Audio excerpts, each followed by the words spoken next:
Bagaimana cara terhindar dari penyakit emosi averaging? Ya, biasanya kalau kita salah, terkadang kita balas dendam sehingga kita masuk lagi dengan lot lebih besar dan sebagainya. Cara averaging atau bahkan martingale yang kita gunakan mungkin di sisi lain baik, tapi di sisi lain tentu sangat menghancurkan kalau kita tidak punya basic skill yang cukup di sana. Karena namanya averaging itu artinya menambah posisi terus. Bahkan kita bisa melipat gandakan lotnya ketika kita menggunakan sistem Marti, dan ini sangat tidak rekomendasi ketika kita tidak siap semuanya, ketika tidak punya skill yang cukup. Karena ini sangat betul-betul akan menghancurkan kita kalau kita tidak punya basic kemampuan yang cukup. Saran saya tetap kita gunakan money management yang sehat, gunakan lot yang sehat, resiko satu transaksi kita batasi, jangan terlalu jauh, maksimal misalkan 1% atau 2%. Sehingga kalau per transaksi sudah kita batasi, sangat tidak mungkin nanti kita bisa resiko yang bisa berkepanjangan atau bisa lebih panjang lagi. Yang kedua, belajar komitmen dan disiplin menjalankan aturan main kita. Aturan main yang kita buat, jalankan. Kalau misalkan stop lossnya 500 pip, maka jalankan.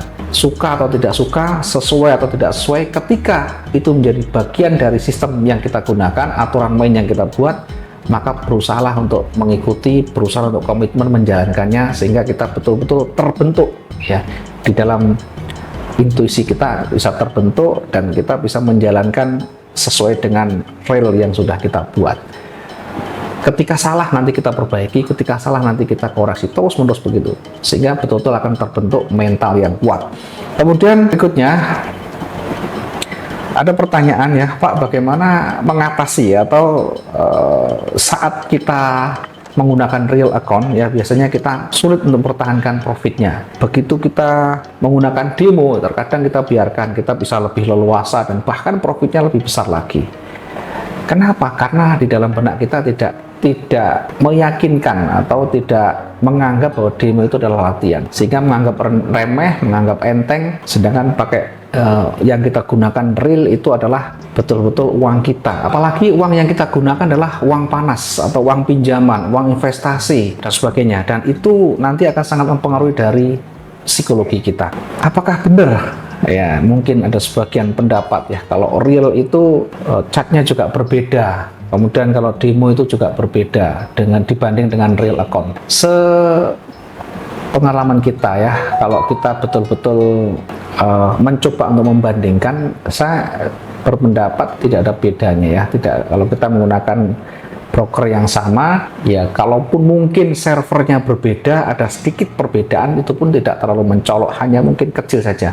Sedangkan misalnya ada perbedaan yang sangat mencolok, sangat besar, tentu kita bisa klaim di sana, kita bisa mempertanyakan. Namun sepengetahuan kita, pengalaman kita, ketika kita dihadapkan atau kita membuka berbagai broker, bahkan dalam satu broker itu kita juga membuka berbagai macam perbandingan, baik di satu peer maupun dengan peer yang lain. Kemudian kita juga menyandingkan dengan broker yang lain, termasuk di satu sisi ada yang bertanya, Pak, demo dan real itu apakah berbeda? Kita juga sempat untuk membandingkan. Jawabannya, ketika kita menggunakan satu broker yang sama, maka harga itu tidak ada bedanya ya. Kalaupun ada beda sedikit, hanya perbedaan yang sangat terlalu kecil ya, dari sisi mungkin pergerakan yang paling akhirnya, dan itu tidak akan terlalu signifikan. Sedangkan mungkin yang dialami teman-teman itu berbeda broker, atau mungkin hanya menggunakan MetaTrader biasa yang sebagai aplikasi untuk belajar. Sedangkan yang dihadapi atau yang disandingkan adalah dengan akun yang real yang kita menggunakan broker yang berbeda. Atau bisa juga kasusnya begini, satu akun ini kita terbiasa gunakan dan berjalan dengan baik ya. Akun yang lain ini terkadang kita dibutuhkan atau kita mengharuskan untuk melakukan refresh atau melakukan penggantian password secara berkala, sehingga ketika suatu saat pergerakan itu tidak sesuai atau pergerakan itu lambat atau mencurigakan lah, sehingga dalam kondisi normal misalnya pasar itu bergerak fluktuatif, namun lama sekali tidak ada pergerakan, kita bisa membandingkan dengan market yang lain, dengan broker yang lain. Dari situ kalau nanti ada perbedaan, maka cobalah buatlah password yang baru atau buatlah akun yang baru ya, sehingga kita betul-betul nanti di refresh ya dari akun yang awalnya mungkin agak terlambat atau mungkin tidak bergerak karena ya cukup lama kita gunakan. Biasanya ada kalanya membutuhkan perbaruan dari password itu sendiri, atau bahkan kalau kita menggunakan latihan di demo terus-menerus, biasanya ada limitnya ya, ada batasnya di kondisi dalam jangka waktu tertentu memang harus diupdate ya, memang harus dibuat password yang baru atau dibuat akun yang baru, sehingga pergerakan itu betul-betul bisa sama ya, tentu dari sisi broker, dari sisi akun yang sudah lama tidak dilakukan pembaruan password secara berkala, ini sangat mempengaruhi tentunya. Jika terjadi hal-hal yang tentu di luar dari semuanya, kita bisa mempertanyakan di timnya, atau kita bisa mempertanyakan CS dari broker tersebut, sehingga nanti kita bisa ada kejelasan. Bisa jadi ada sesuatu yang berubah atau berbeda, atau ada update tertentu yang kita tidak tahu, sehingga belajarlah untuk kita berpositive thinking dan kita cari solusinya, kita bandingkan, selalu kita buat komparasi dengan broker yang lain, sehingga kita tidak ketinggalan harga, sehingga kita tidak diakali ya, dalam tanda kutip diakali. Mungkin ada sebagian yang berusaha untuk mengakali, sehingga kita terhindar dari hal seperti itu. Mudah-mudahan ini bisa menjawab pertanyaan dari teman-teman netizen yang beberapa waktu lalu kita kumpulkan. Selebihnya nanti kita akan membahas panjang lebar ketika kita ada webinar ya, ketika ada kelas dan sebagainya, atau bahkan ketika ada waktu yang lebih atau luang, kita akan buatkan materi berkaitan dengan pertanyaan yang belum terjawab, yakni bagaimana cara menentukan EMA atau SMA atau moving average, apakah itu exponential, apakah itu simple moving average ya. Nanti kita coba untuk berikan materinya secara berurutan, dan kita akan publish di sana. Kita akan buatkan listnya. Yang pemula itu mulai dari bagaimana cara kita membaca trendline, membaca support resisten, membaca struktur pasar, kemudian menentukan titik entry, bagaimana kita mengcover. Nanti kita akan coba buatkan materi secara berurutan, sehingga teman-teman yang baru pemula bisa mengikuti dengan lebih nyaman.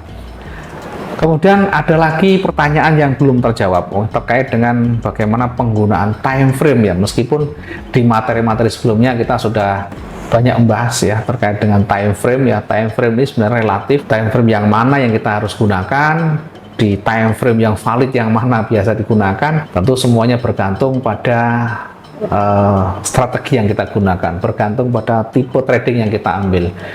Seorang scalper tentu cara menganalisanya menggunakan time frame berbeda dengan seorang swinger ya.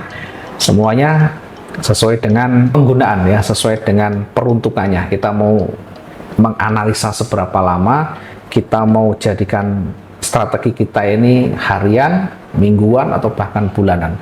Itu nanti berbeda cara kita membacanya tentunya. Kemudian ada lagi pertanyaan yang belum terjawab juga ya, karena ini membutuhkan satu ilustrasi ya, membutuhkan satu visual yang nanti kita akan sampaikan di dalam visualnya di dalam layar, sehingga ada ilustrasi yang jelas untuk membaca itu juga lebih enak.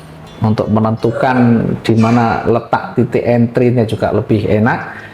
Itu nanti akan kita bahas secara lebih detail di materi teknikal selanjutnya. Kita akan membuat rangkumannya secara bertahap, dan kita akan urutkan semuanya, sehingga mungkin teman-teman yang baru bergabung, atau mungkin teman-teman yang baru menekun dalam dunia trading, dimulai dari yang mana, kemudian apa yang harus dipahami pertama, kemudian step by step kira-kira seperti apa yang dijalankan, sehingga betul-betul tidak kehilangan uang yang lebih besar. Kita betul-betul menjalankan bisnis ini dengan logis, menjalankan bisnis ini dengan cermat, sehingga potensi yang kita dapatkan betul-betul maksimal. Terima kasih, mudah-mudahan bisa bermanfaat. Kita ketemu di lain waktu dengan materi bahasan yang sudah kita jabarkan tadi.